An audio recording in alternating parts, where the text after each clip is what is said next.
Assalamualaikum warahmatullahi wabarakatuh. Bertemu lagi dengan saya Yahdi Jaya Santika di podcast Banten High. Sudah lama tidak bertemu, kita bertemu lagi di suasana politik yang sedang cukup hangat-hangatnya begitu. Dan kita akan membahas soal perkembangan pilkada, termasuk bagaimana perkembangan demokrasi di Indonesia, khususnya di Banten. Sudah hadir bersama saya Komisioner KPU Pak Ali Zainal Abidin dan akademisi itu Ibu Doktor, kalau saya salah, Neka Fitria MSI. Beliau adalah dosen program studi ilmu komunikasi Untirta. Saya terlebih dahulu ke Ibu Neka. Assalamualaikum Bu. Waalaikumsalam Kang Yadi. Sehat ya Bu? Sehat, alhamdulillah. Senang sekali saya diundang di podcastnya Banten Hey. Dan ini kali kedua saya diundang dengan tema yang berbeda dan cukup berat.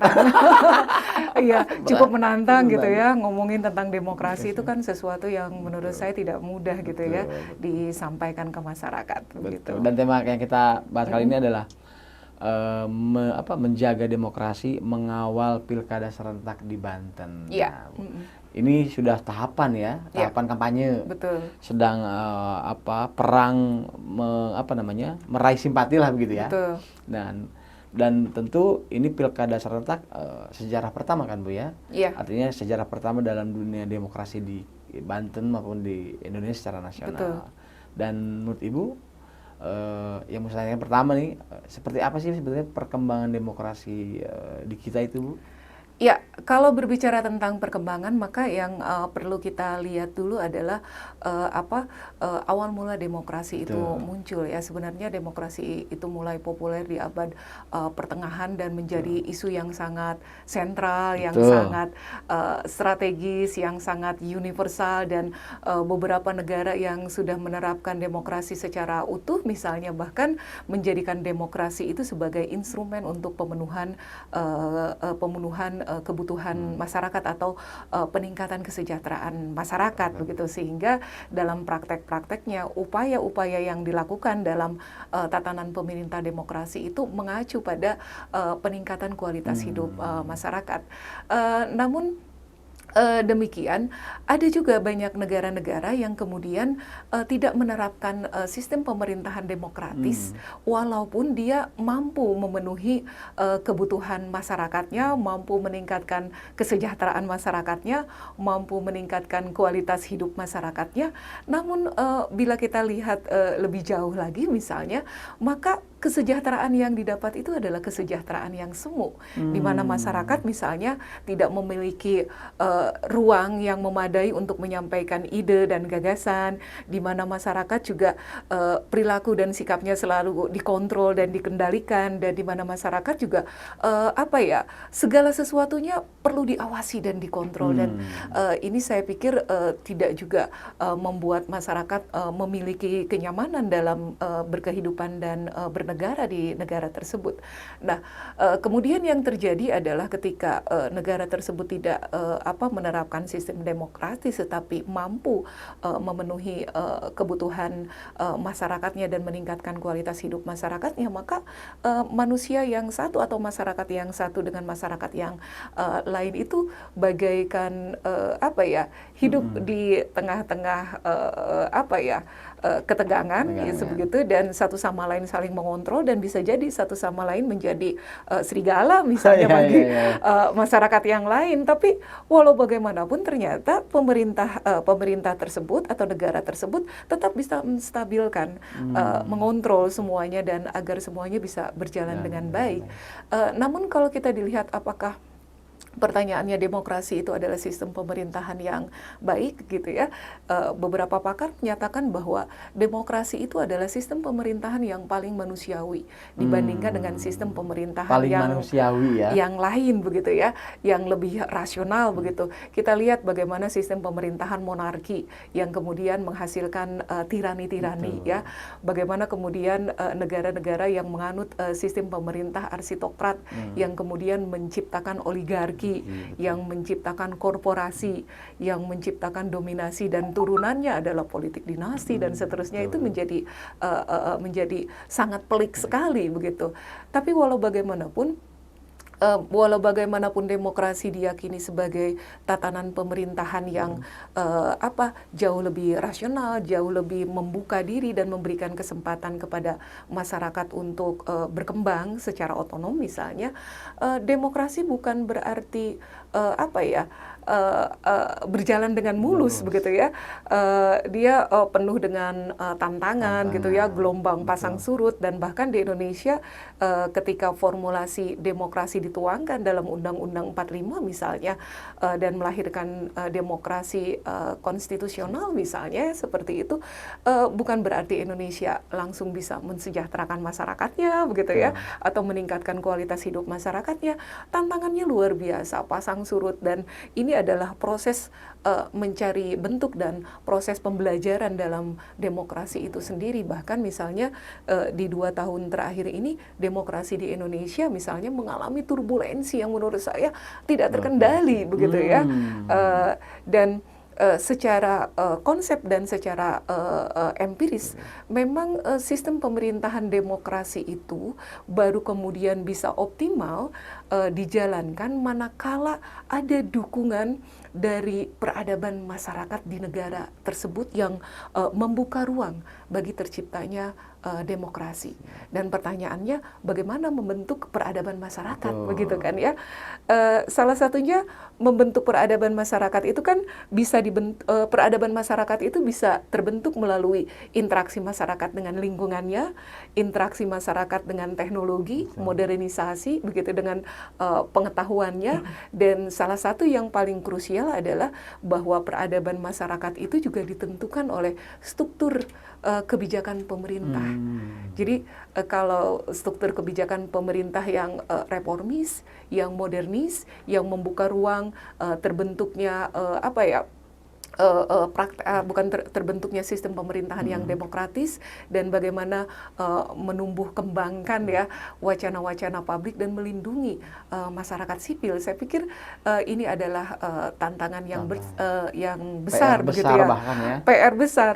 Dan pertanyaannya misalnya kalau begitu bagaimana dengan demokrasi di Indonesia selanjutnya? Nah, saya pikir demokrasi di Indonesia akan sangat bergantung sekali pada political will dari bangsa Indonesia itu sendiri, dan dengan kata lain dari pemerintah, dari negara dan masyarakatnya. Apakah negaranya itu mampu menciptakan tata kelola pemerintahan yang demokratis begitu, yang modern, dan apakah penerapan demokrasi ini juga dibarengi dengan sistem pendidikan dan penyadaran politik yang terus meningkat kualitasnya. Nah, saya pikir ini adalah PR besar yang terus-menerus dilakukan oleh bangsa Indonesia ya. Tapi setidaknya ada 2 hal yang perlu kita kita capture ya dalam melihat demokrasi di Indonesia. Yang pertama adalah kebebasan, liberty. Yang kedua adalah equality. Liberty ini adalah bagaimana kemudian pemerintah memberikan kebebasan yang seluas-luasnya pada masyarakat Indonesia ya, kebebasan berpendapat, kebebasan beropini, berserikat, berkumpul begitu ya, dan bagaimana kesederajatan, equality masyarakat di depan hukum begitu ya. Nah, 2 indikator ini saya pikir ini menjadi pengingat kita dan juga menjadi jawaban sejauh mana demokrasi yang ada di Indonesia, yang terwujud di Indonesia sekarang. Apakah misalnya pertanyaannya kebebasan berpendapat, beropini, menyampaikan ide dan ada yang dibubarin itu kemarin diskusi ya. Nah, itu dia gitu ya. Ini kan menjadi sangat ambigu. Di satu sisi menciptakan kebebasan sebebas-bebasnya untuk berpendapat, tetapi di sisi lain kita misalnya dibentengi dengan undang-undang IT begitu ya, yang mengajarkan, memberikan pembelajaran dan menjadi rambu bagi kita untuk bagaimana kita memberikan pendapat begitu ya, bagaimana etikanya. Nah, ini kan apakah ini adalah kebebasan berpendapat ataukah ini berbicara tentang etika menyampaikan pendapat, ataukah ini pembungkaman betul. terhadap ide dan gagasan kritis misalnya. Nah, kalau kita balik lagi misalnya ke kesamaan, equality, kesederajatan di depan hukum. Nah, ini menjadi pertanyaan kita juga dengan kasus-kasus yang yang terus bertolak belakang dan belum terselesaikan di Indonesia. Ini jadi pertanyaan sekaligus jawaban, ada di mana demokrasi di Indonesia.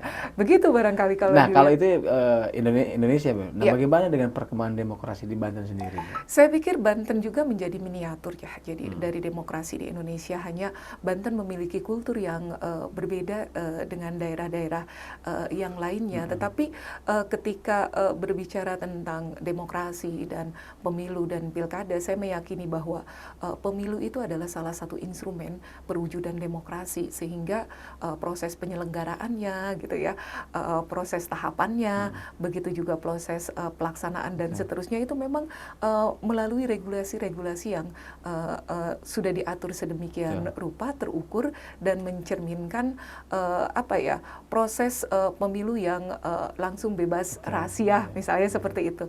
Tapi Kang Yadi, perlu diingat bahwa ada data dari The Economic Intelligence Unit tahun 2021 itu bahwa Indonesia itu termasuk yang mengalami flawed democracy. Ya, itu artinya demokrasi yang cacat. Di satu sisi penyelenggaraan pemilu dilakukan dengan baik, regulasinya dibuat sedemikian rupa begitu ya, menghormati hak asasi manusia begitu. Tapi kemudian banyak juga problem-problem yang lainnya, misalnya budaya politik yang buruk begitu ya, pendidikan politik yang sangat jauh gitu ya, lemah begitu, dan partisipasi politik yang lemah.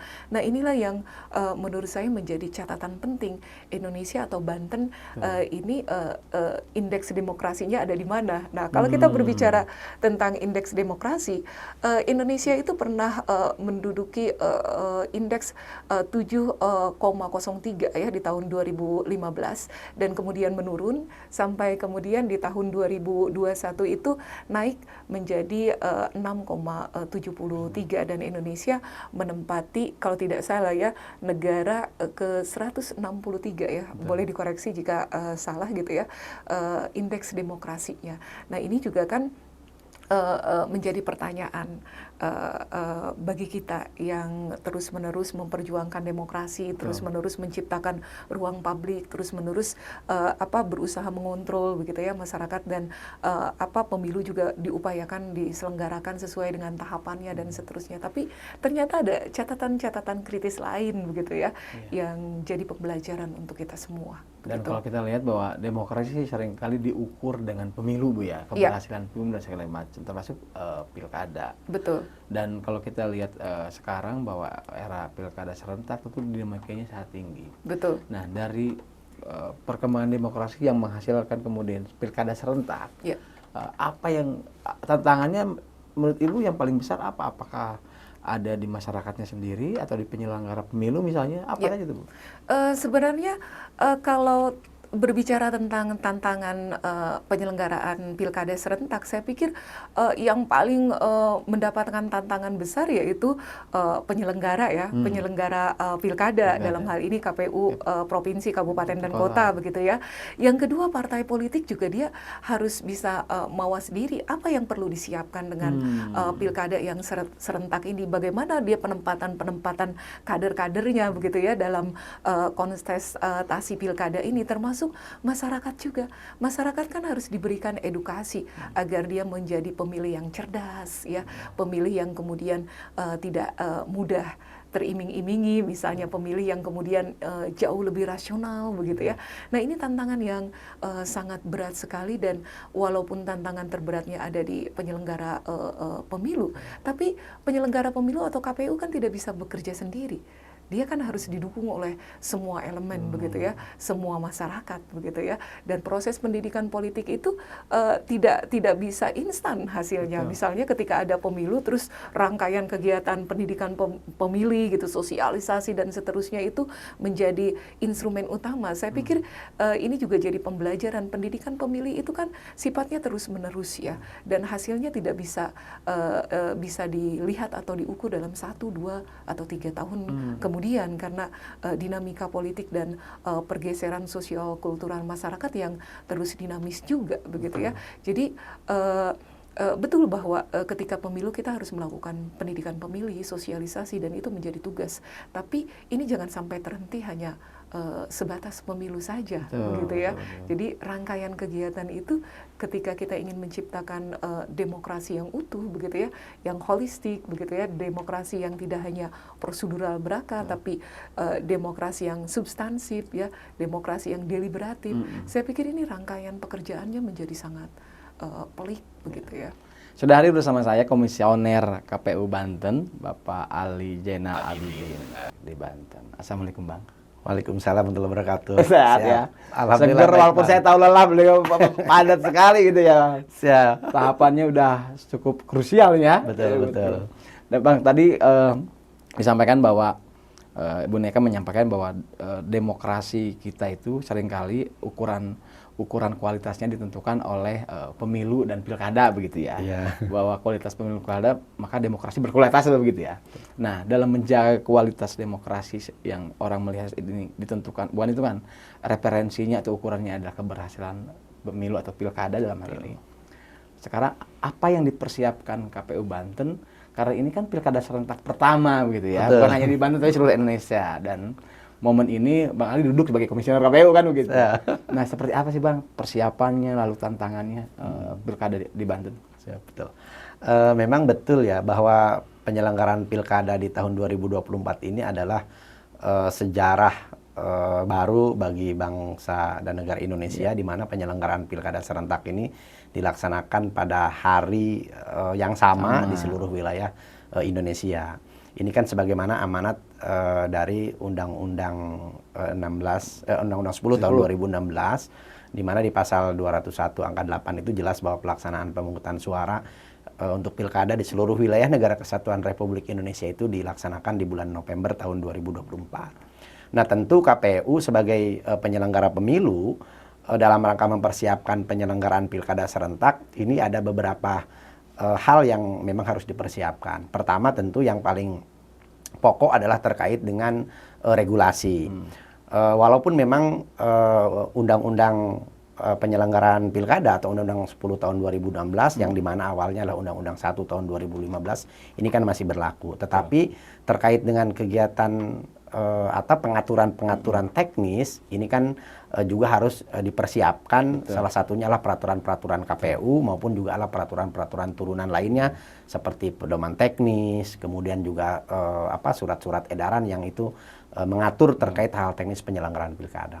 Yang kedua, selain itu tentu dalam penyelenggaraan pilkada selain regulasi tentu kan juga harus dipersiapkan terkait dengan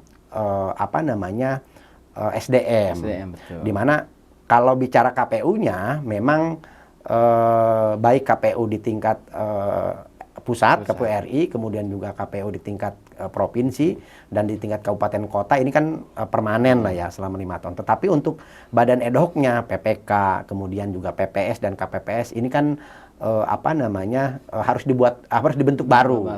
Nah, maka kemudian selain ada regulasi, maka kemudian juga SDM juga penting untuk kemudian disiapkan. Nah, selain itu juga tentu yang tidak kalah penting juga adalah persoalan terkait dengan anggaran. Di mana anggaran ini kan menjadi hal yang sangat penting ya. Di dalam undang-undang pilkada itu memang bahwa anggaran untuk penyelenggaraan pilkada ini kan dibebankan kepada anggaran pendapatan daerah atau APBD. Hanya yang kemudian membedakan karena memang penyelenggaraan pilkada ini dilaksanakan secara serentak, baik itu dalam rangka memilih calon gubernur dan calon wakil gubernur, termasuk juga calon bupati, wakil bupati, dan wali kota dan wakil wali kota.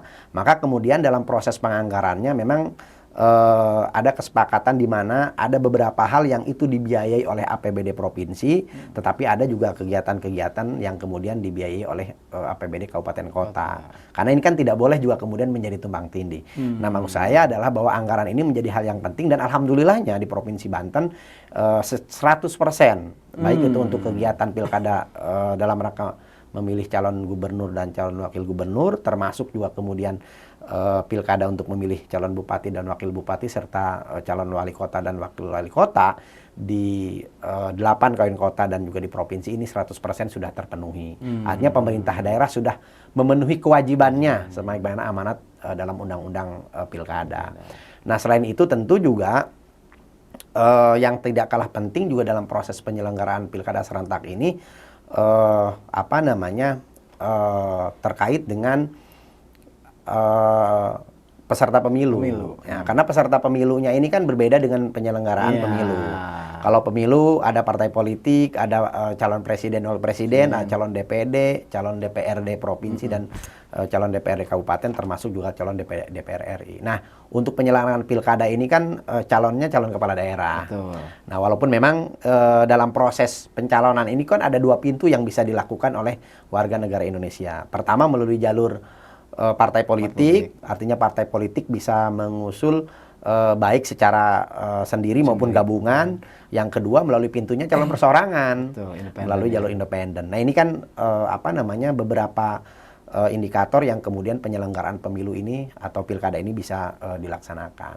Nah, selain juga kemudian hal yang tidak kalah penting juga kemudian ya pemilih, masyarakatnya itu sendiri. Karena kan tidak mungkin kemudian penyelenggaraan pilkada, penyelenggaranya ada, pesertanya ada, anggarannya tersedia, kalau kemudian tidak ada pemilih. Kan maka ini komponen yang penting kemudian dalam rangka suksesnya penyelenggaraan pilkada.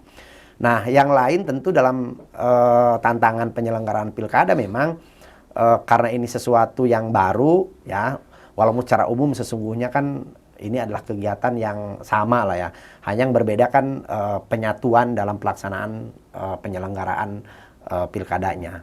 Nah, tantangannya itu tentu yang pertama, karena tahapan penyelenggaraan pilkada ini beririsan dengan tahapan penyelenggaraan pemilu, maka memang kami harus mempersiapkan penyelenggaraan pilkada bersamaan dengan tahapan penyelenggaraan pemilu yang masih berjalan. Karena kalau berdasarkan Peraturan KPU nomor 2 tahun 2024 tentang tahapan dan jadwal penyelenggaraan pilkada, sesungguhnya tahapan pilkada ini kan sudah mulai berjalan itu di bulan Januari tahun 2024. Sedangkan kita tahu betul bahwa di Januari 2024 itu di mana KPU sedang sibuk-sibuknya mempersiapkan tahapan pemungutan suara. Karena kan bulan Februari kita sudah melakukan proses pemungutan suara. Nah, ini yang kemudian menjadi salah satu tantangan di mana tahapan pilkada sudah berjalan, tetapi di sisi lain juga tahapan pemilu kan belum selesai. Nah, ini kemudian menjadi tantangan kita sehingga kita ya harus betul-betul dua-duanya ini harus bisa berjalan beriringan dan harus sukses. Pemilunya harus sukses, tahapan pilkadanya juga berjalan harus sukses. Nah, itu yang kemudian salah satu yang menjadi tantangan kita. Kalau bicara misalnya peraturan teknis, pedoman segala macam, ada perbedaan yang menonjol nggak antara pilkada sebelumnya dengan pilkada serentak sekarang, Mas? Secara umum sebetulnya sama, karena undang-undangnya kan juga sama ya, undang-undangnya sama, masih kita mengacu kepada Undang-Undang 1/2015 yang kemudian akan beberapa kali dirubah, Undang-Undang 8, kemudian Undang-Undang 10 tahun 2016 ya, kemudian pilkada tahun 2020 kan itu Undang-Undang 6 tahun 2020. Artinya secara umum, karena ini undang-undangnya sama, maka aturan turunannya sebetulnya secara umum pun ya sama. Tidak jauh berbeda dengan penyelenggaraan pemilu, terutama pada periode-periode sebelumnya. Hanya memang ada beberapa hal teknis yang ini kemudian kan menyesuaikan dengan kondisi dan regulasi yang berlaku. Salah satunya kan ada beberapa pasal di dalam Undang-Undang Pilkada itu kan juga yang kemudian dilakukan judicial review di Mahkamah Konstitusi. Maka mau tidak mau kan secara aturan teknisnya juga KPU kan harus menyesuaikan ya dengan putusan Mahkamah Konstitusi terkait dengan hal-hal teknis penyelenggaraan pilkada itu sendiri. Nah, soal partisipasi pemilih nih, Bang. Hal yang paling pasti jadi ukuran penyelenggara berhasil apa tidak kan begitu di situ ya. Nah, ada yang bilang bahwa karena ini berdekatan dengan pemilu Pilpres dan Pileg, ada yang mempersi bahwa kejenuhan di masyarakat yang bisa itu. Tapi lalu kemudian tahapan apa ya? Kampanye yang pendek gitu kan lebih pendek. Betul. Nah, tapi dengan serentak hegemoni lebih meluas dan itu menjadi salah satu yang bisa mendongkrak partisipasi pemilih. KPU sendiri melihat itu dan upaya yang dilakukan seperti apa tuh dalam meningkatkan partisipasi pemilih? Sejauh pelaksanaan pemilu dan pilkada yang sudah dilakukan di Provinsi Banten, sesungguhnya KPU sudah melampaui batas target nasional. Di mana kalau batas target nasional itu adalah di 77,5%. Nah, alhamdulillah di penyelenggaraan pemilu tahun 2024 kemarin, partisipasi masyarakat dalam penyelenggaraan pemilu itu di atas 80%. Bahkan rata-rata di 82%. Nah, termasuk pun pada penyelenggaraan pilkada dan pemilu sebelumnya. Itu rata-rata di Provinsi Banten itu di atas 80%. Memang ada, kami juga KPU memang merasa ada kekhawatiran karena memang penyelenggaraan pilkada ini kan dengan penyelenggaraan pemilu kan durasinya sangat dekat. Ya, dari bulan Februari ke bulan November pada tahun yang sama, tahun 2024. Tetapi kami masih merasa optimis ya, bahwa partisipasi pemilih di Provinsi Banten ini berdasarkan pengalaman yang lalu ini kami masih punya keyakinan masih di angka di atas 80%. Walaupun memang kemudian kami kan tidak cukup hanya hanya berdasarkan asumsi dan keyakinan semata. Maka kemudian harus ada tindakan yang nyata apa yang bisa dilakukan KPU supaya bisa mempertahankan partisipasi pemilih melampaui dari target nasional. Tentu banyak hal yang memang kami lakukan, terutama kami sadar betul bahwa pemilih di Provinsi Banten ini dengan jumlah DPT di atas 8,9 juta dan memang itu mayoritas juga kemudian pemilih ini kan pemilih Gen Z ya, kemudian juga milenial. Maka kemudian metode dan cara pendekatan, metode dan caranya juga tentu dalam melakukan sosialisasi kepada pemilih kan agak berbeda. Nah, kalau dengan teman-teman Gen Z ini kan kita tidak cukup dengan menggunakan metode-metode lama. Maka harus banyak inovasi yang harus kita lakukan sehingga betul-betul mengena kepada teman-teman pemilih. Salah satunya ya kami bagaimana kemudian media sosial yang kami miliki ini betul-betul bisa dimaksimalkan. Karena rata-rata kan masyarakat sekarang terutama pemilih Gen Z maupun juga kemudian kaum milenial itu kan tidak lepas daripada handphone dari gadget. Maka kemudian kami betul-betul memanfaatkan media-media yang ada untuk kemudian bisa menjadi sarana informasi dan edukasi kepada masyarakat. Termasuk juga kemudian kami ada beberapa metode dan cara dalam melakukan sosialisasi. Salah satunya umpama kami coba melakukan sosialisasi yang disebut dengan Gustu School. Nah, kami coba datang ke sekolah-sekolah, ya kita jemput bola, kami datang ke sekolah-sekolah, terutama bagi mereka yang usianya pemilih pemula lah ya, pemilih pemula yang usianya 17 tahun. Yang ini coba kami datang langsung untuk kemudian kami mengedukasi, memberikan informasi terkait dengan pentingnya pilkada dan kemudian kapan pelaksanaan pilkada itu bisa dilakukan. Selain juga sekolah, tentu di Provinsi Banten itu kan banyak lembaga pendidikan yang lain. Ya kalau sekolah lah sudah SMA, SMK, madrasah aliyah gitu ya. Nah, ada juga pondok pesantren. Makanya kami juga mendatangi pondok pesantren dengan kami sebut Gustu Pondok Pesantren. Kenapa? Karena di Banten ini kan banyak sekali pondok-pondok pesantren yang para santrinya ini kan juga perlu kita edukasi. Kita berikan informasi terkait dengan penyelenggaraan pilkada. Nah, termasuk pun kami juga datang ke kampus-kampus, Gustu kampus, karena di Banten kan cukup banyak lah kampus-kampus, apalagi seperti Untirta, UIN dan lain sebagainya yang ini kan cukup banyak ya mahasiswanya yang mayoritas juga adalah mereka ternyata masyarakat yang berdomisili di Banten. Ya makanya kemudian kami juga datang ke ke kampus-kampus juga untuk memberikan edukasi dan informasi itu. Nah, tentu juga ada metode lain yang juga kita lakukan. Salah satunya juga kami dalam waktu dekat ini juga kami akan melakukan namanya nonton bareng. Yang secara kebetulan memang titik-titiknya ada di sekolah dan juga ada di pondok pesantren. Modelnya jadi tidak lagi hanya semata-mata kita ceramah di atau tatap muka gitu ya. Ceramah menyampaikan informasi. Nah, itu tetap kami lakukan, tetapi kemudian kami juga melakukan hal yang lain. Seperti tadi nonton bareng. Kami memutarkan film yang film ini memang diproduksi oleh KPU RI. Ya, ini kan pendekatan baru gitu kepada para pemilih untuk kemudian bisa menyaksikan di mana film ini betul-betul sangat edukatif. Ya, memberikan pendidikan, informasi terkait dengan pentingnya pemilu dan demokrasi dengan cara pendekatan yang berbeda kira-kira begitu. Dengan mengajak nonton menyaksikan film yang dibuat oleh KPU RI yang isinya memang betul-betul ini edukasi. Betul, mengenalkan demokrasi dan pemilu lah ya. Betul. Dan kalau kita lihat katanya juga Bang, salah satu tentu kerja keras KPU juga kan butuh dukungan semua pihak gitu ya. Nah, bagaimana upaya-upaya juga yang dilakukan KPU dalam merangkul stakeholder untuk bisa ikut mensosialisasikan ini? Ya, betul memang. Karena pilkada maupun pemilu ini kan tidak semata-mata milik KPU. Betul. Ya, KPU hanya sebagian lah dari suksesnya penyelenggaraan pemilu maupun pilkada. Nah, ada pihak-pihak yang juga memiliki peran penting dalam suksesnya penyelenggaraan pemilu maupun pilkada. Ada peran pemerintah daerah, ada pemerintah, kemudian civil society, NGO, termasuk teman-teman media.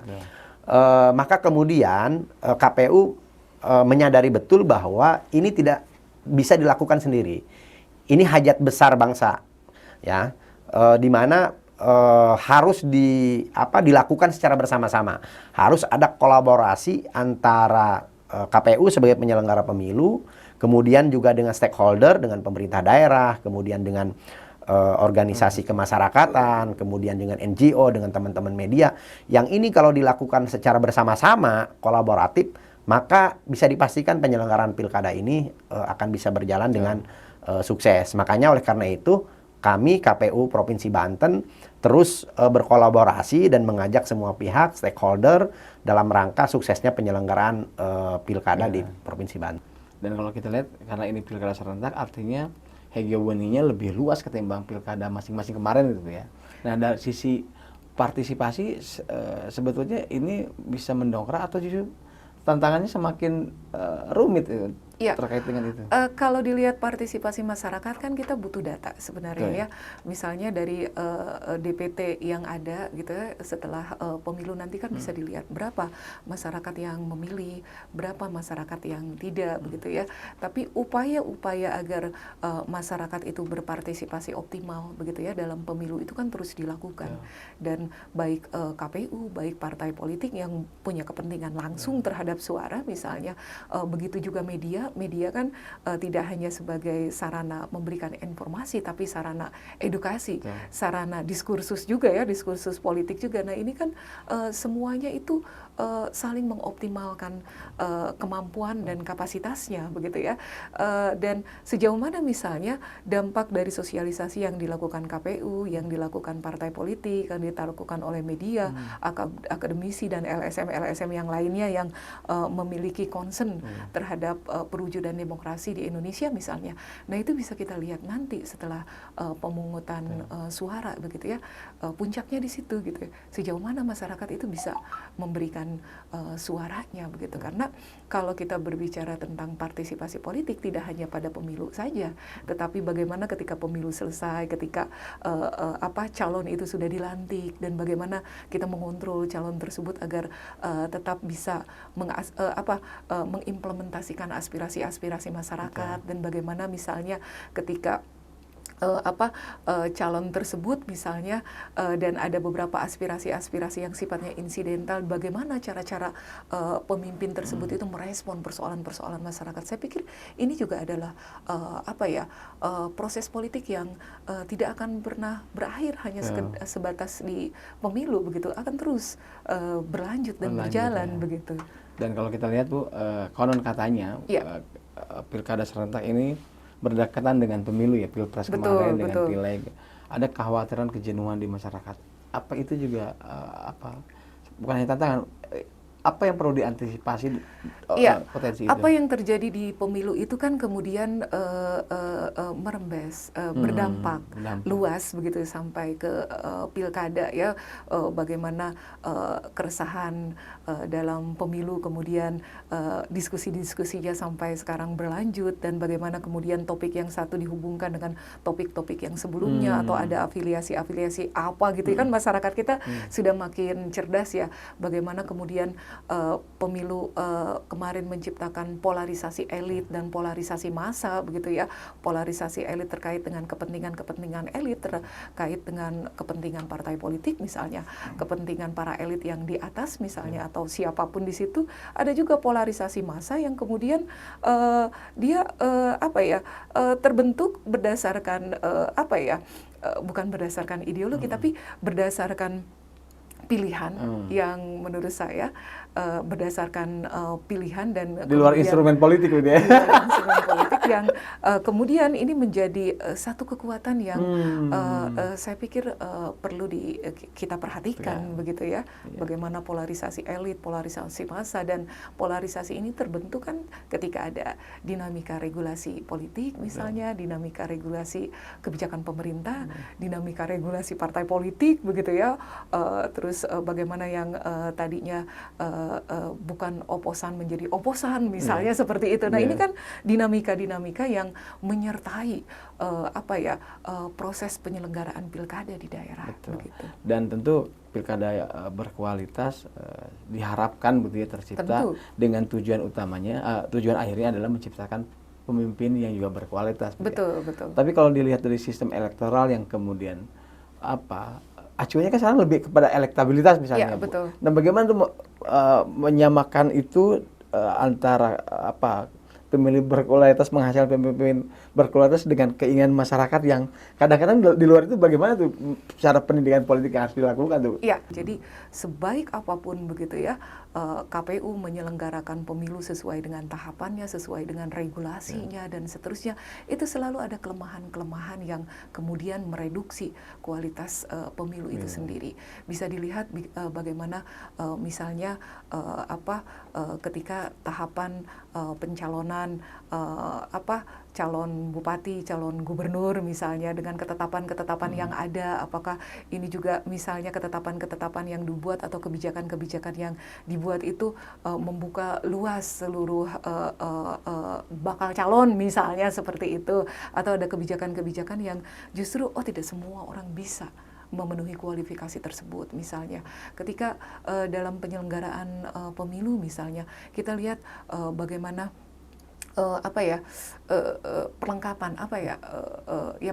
perlengkapan dalam penyelenggaraan pemilu di TPS ya, bagaimana misalnya kertas yang kurang, dan ini kan selalu jadi isu yang terus-menerus ya, bagaimana kertas yang kurang dan kenapa tiba-tiba ada kertas yang sudah dicoblos duluan. Nah, ini adalah bukti-bukti bukan bukti, fakta-fakta lain yang tersembunyi yang ternyata itu ada. Begitu ya. Nah, ini saya pikir dengan upaya penyelenggaraan pemilu yang akuntabel, yang transparan, saya pikir kejadian-kejadian seperti itu bisa diminimalisir. Dan tentu kita tahu bahwa pilkada Banten kali ini hanya 2 pasangan, Bang. Salah satu yang menentukan partisipasi ini katanya juga karena pesertanya gitu ya. Semakin banyak pesertanya katanya, makin dengan 2 pasangan ini KPU juga optimis dalam menyesuaikan partisipasi itu. Kalau melihat dari calon yang ada ya, memang di Banten ini kan hanya ada 2 pasangan calon. Tapi saya melihat dari 2 pasangan calon ini memang semuanya memiliki basis-basis yang cukup kuat. Nah, sehingga memang kami lah di KPU masih merasa optimis ya, walaupun ini hanya diikuti oleh 2 pasangan calon. Tetapi kemudian masyarakat dalam rangka partisipasi untuk penyelenggaraan pilkada, kami masih meyakini sangat tinggi. Kenapa demikian? Karena sesungguhnya berapapun pasangan calon, ini kan tinggal bagaimana kemudian calon itu bisa menyuguhkan apa visi misi program sehingga betul-betul bisa menarik masyarakat untuk kemudian bisa menggunakan hak pilihnya. Nah, selain memang informasi yang bisa kami lakukan dari KPU, maka memang peserta pemilu ini juga menjadi salah satu daya tarik. Nah, saya melihatnya di Provinsi Banten ini walaupun hanya 2 pasangan calon, ini dua-duanya ini kan sangat menarik. Betul. Punya magnet tersendiri. Nah, sehingga kami meyakini betul bahwa masyarakat ini dengan 2 pilihan yang ada ini, ya mereka akan menentukan pilihannya nanti di tanggal 27 November 2024. Oke, dan tahapan setelah kampanye masa tenang baru kemudian pemungutan suara. Sampai mana tuh Bang? Logistik dan lain sebagainya.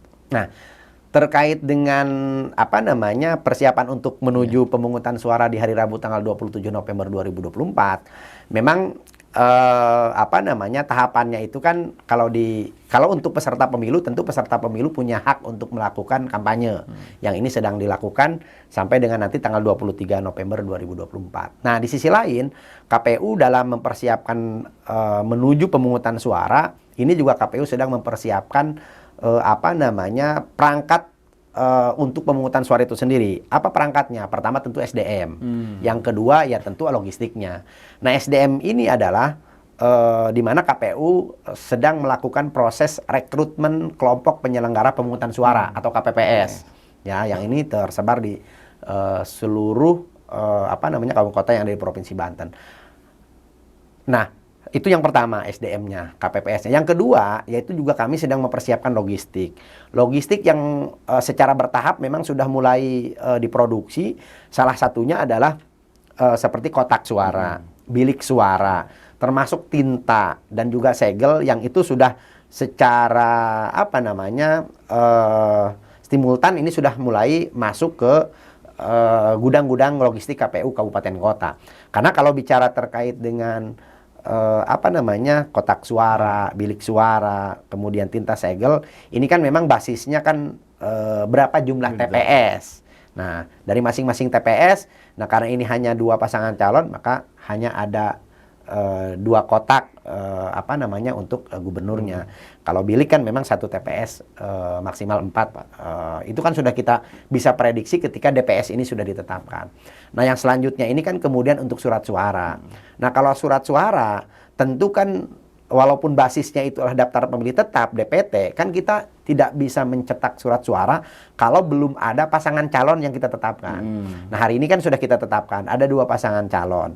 Nah, maka kemudian ini juga mulai kita proses terkait dengan surat suara, sehingga nanti surat suara ini kan ketika sudah selesai diproduksi, tidak serta-merta kan langsung didorong ke KPPS, tetapi tentu akan dilakukan proses sortir, kemudian juga proses pelipatan, pengepakan, baru kemudian akan kita dorong ke KPPS melalui PPK dan PPS. Tapi pada prinsipnya bahwa perangkat menuju pemungutan suara, SDM juga kami sedang berjalan, yang insya Allah tanggal 7 November akan kami tetapkan dan kami lantik. Proses logistik juga ini sedang berjalan, proses pencetakan dan juga kemudian proses untuk distribusi. Bahkan sebagian itu sudah masuk ke gudang-gudang KPU. Oke lah. Kayak ini saya kayak ngetik Google langsung sistematis itu ya. Oh Bang, nggak kerasa ini udah cukup panjang. Nah, silakan Bang, harapan himbauan kepada masyarakat. Ya, tentu harapan dan himbauan kepada masyarakat Banten, pertama kami berharap masyarakat Provinsi Banten ini bisa berperan aktif dalam penyelenggaraan pilkada di tahun 2024. Tidak hanya semata-mata datang ke TPS pada hari Rabu tanggal 27 November 2024, melainkan juga bisa mengikuti proses tahapan penyelenggaraan pilkada pada tahapan-tahapan yang lain. Seperti halnya sekarang pada tahapan kampanye, di mana kami berharap mudah-mudahan masyarakat Provinsi Banten bisa mengikuti kampanye, bisa menilai dan kemudian ini menjadi referensi kepada siapa nanti pilihannya. Nah, ada 2 pasangan calon ini putra terbaik Provinsi Banten yang tentunya ini menjadi calon pemimpin Banten 5 tahun ke depan. Putra-putri terbaik Banten. Putra-putri terbaik Provinsi Banten. Ada putrinya. Ya.